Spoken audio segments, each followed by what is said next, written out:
Bonjour tout le monde, c'est Mark Sargent. Je vais vous lire un article tout récent qui m'a fait bondir, que j'ai trouvé sur CNN.com dans la section Technologie.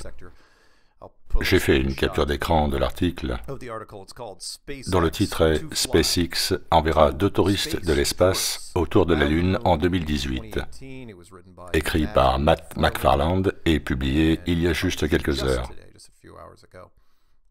Allons droit au but. 2 avides d'émotion vont payer SpaceX pour un voyage autour de la Lune l'année prochaine. Le CEO de SpaceX, Elon Musk, a annoncé lundi après-midi que les touristes de l'espace avaient déjà versé un acompte conséquent pour ce voyage.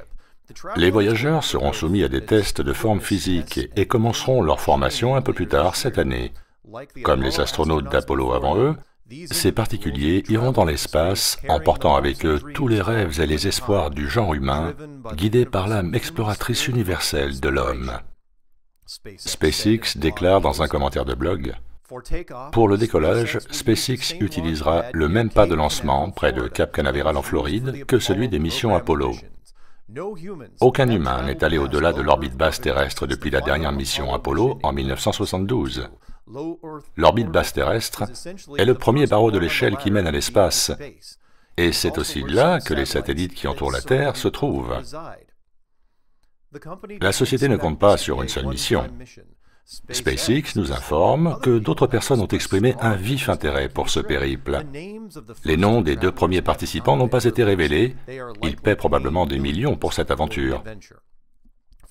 En comparaison, les touristes de l'espace ont déjà payé jusqu'à 20 millions de dollars au gouvernement russe leur billet pour l'ISS, aussi appelée Station Spatiale Internationale. La NASA, elle, a payé 80 millions de dollars par astronaute aux Russes pour un lancement vers l'ISS. SpaceX n'a pas révélé le coût de son voyage de près d'une semaine. Une semaine vraiment. Ils mettent en avant un calendrier incisif pour cette mission. Ok, bon, on va voir ça, je finis l'article et on y revient dans quelques secondes. Qui dépendra d'un vaisseau spatial et de ses boosters qui n'ont pas encore volé. La fusée Falcon est censée être testée cet été, et le vaisseau de l'équipage, le Dragon, qui emportera les 2 touristes, effectuera une mission de démonstration plus tard cette année. Et la dernière partie précise: l'année prochaine sera une grande année pour le transport de personnes vers la station spatiale et, espérons-le, au-delà, déclara Musk lors d'un conf call avec des journalistes, et c'est la fin de l'article. Bon, la raison pour laquelle je vous ai lu cet article est qu'il y a beaucoup trop d'incohérences. Par où je commence? Ma pression sanguine est déjà en train de monter. Je sais, on dirait Alex Jones, mais vraiment là, c'est très mauvais. Parce que si vous deviez simuler quoi que ce soit, au moins faites-le de manière raisonnable. Cette déclaration, cette fanfaronnade de SpaceX dépasse complètement les bornes. Oubliez le Challenge X de Google qui parle d'une sonde. On va envoyer une sonde. Un projet genre entreprise spatiale indépendante prévoit d'envoyer une sonde sur la Lune cette année en 2017 et soi-disant ramener des photos. Il y a 5 finalistes, mais ils doivent procéder au lancement cette année. Et il ne reste que 10 mois, Mars est déjà là. Donc SpaceX arrive et dit « On va emmener 2 personnes autour de la Lune et revenir. » Bon d'accord, ils ne prétendent pas se poser sur la Lune, ils vont juste en faire le tour. Ok, par où on commence? Premièrement, le Falcon, cette grosse fusée booster dont il est question ici, n'a jamais volé. Celle-ci remplacerait prétendument le lanceur Saturne V, ce qui était ma première question en apprenant la nouvelle. Quel lanceur va être utilisé pour cette opération, en admettant qu'elle soit vraie? Parce qu'on n'a pas vu de fusée de la taille de Saturne V depuis 50 ans. Donc, un gros lanceur, le Falcon, doit être fabriqué. Où cela se passe-t-il? Où est le site? Vous allez réaliser ce truc en 1 an, la fusée Falcon, et vous allez la tester, la fusée Falcon, avec une charge utile, avant de soi-disant mettre des gens sur son dos.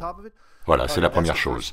Quel booster, quel système de booster testé et prouvé allez-vous utiliser pour soulever tout ça? Deuxièmement, ce qui est certainement dans la tête de chaque patérien, qu'allez-vous utiliser comme bouclier contre les radiations de la ceinture Van Allen? Quelle protection mettez-vous en place? Car il n'y a que 2 sortes de métaux qui protègent des radiations, le plomb et l'or. Et tous les deux sont très lourds. Et la NASA n'a jamais révélé, pas une seule fois, je ne l'ai jamais lu, ni vu, ni entendu, en quoi consistait la protection utilisée pour l'ensemble du programme Apollo, d'Apollo 8 à Apollo 17. Jamais de bouclier n'a été mentionné. Van Allen lui-même dit « Oh, il n'y a pas à s'inquiéter parce que ça va aller très très vite ». Vraiment. Parce qu'il est dit aussi que la ceinture Van Allen pouvait être d'une épaisseur de près de 90 000 km à certains endroits. Et l'engin le plus rapide que tu peux trouver va à 27 000, 28 000 km/h, ce qui nous fait au moins 3 heures de traversée à l'aller et retour. Donc, comment allez-vous vaincre la ceinture de Van Allen? De plus, vous prenez des touristes.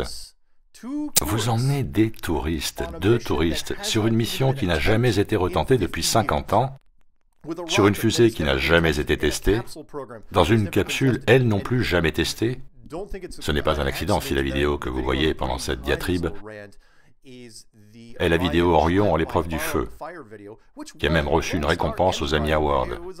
C'est passé à la télé où il y est dit que le programme Mars n'enverra pas de vaisseau habité là-haut, car ils ne savent pas comment gérer le passage de la ceinture de radiation.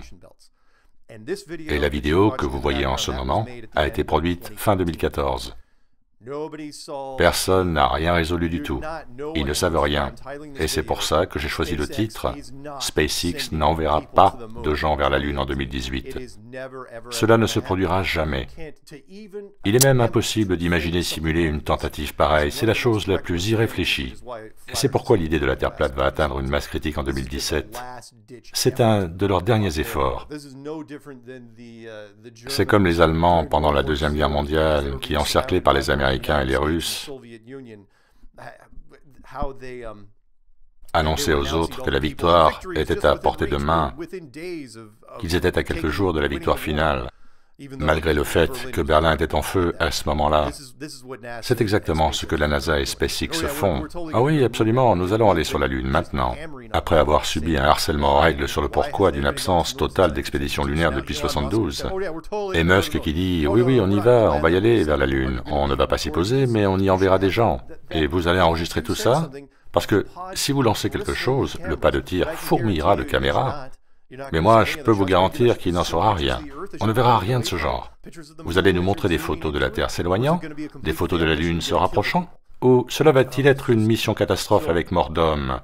Je prêche probablement beaucoup de convertis là, parce que cette histoire est déjà connue, mais s'il vous plaît, à tous les platériens, je dis, disséquez cette mission, décortiquez-la. Ils n'iront nulle part, et vous le savez bien. Donc voilà, c'est tout.